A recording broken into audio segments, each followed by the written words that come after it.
ভক্তগণ, সৃষ্টি ও বিনাশ এই দুই চিরন্তন সত্যের মধ্যে দিয়ে জগৎ প্রবাহিত হয়। শ্রীকৃষ্ণ তার গীতার বাণীতে বলেছেন, যা জন্মগ্রহণ করেছে তা মৃত্যু অনিবার্য এবং যা বিনাশ হয়েছে তার পুনর্জন্ম নিশ্চিত।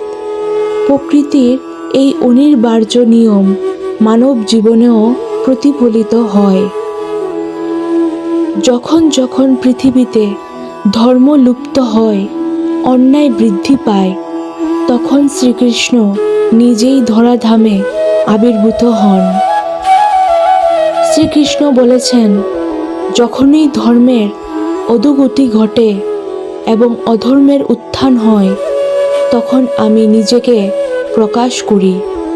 গীতার এই অমৃত বাণী আমাদের শেখায় যে বিনাশ আসলে একটি নতুন সূচনার ইঙ্গিত।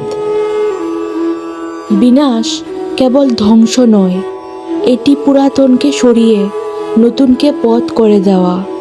যেমন কৃষক জমির আগাছা পরিষ্কার করে নতুন শস্য বোনেন, তেমনি সমাজের কুসংস্কার, অন্যায় ও অধর্ম দূর হলে নতুন এক সত্য যুগের সূচনা হয়।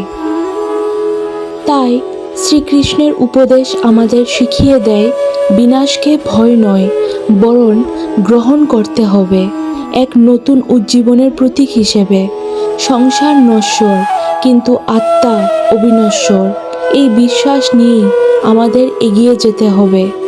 পরিবর্তনই চিরন্তন এবং প্রতিটি শেষ এক নতুন সূচনার দ্বার উন্মোচন করে। জয় শ্রীকৃষ্ণ। রাধে রাধে।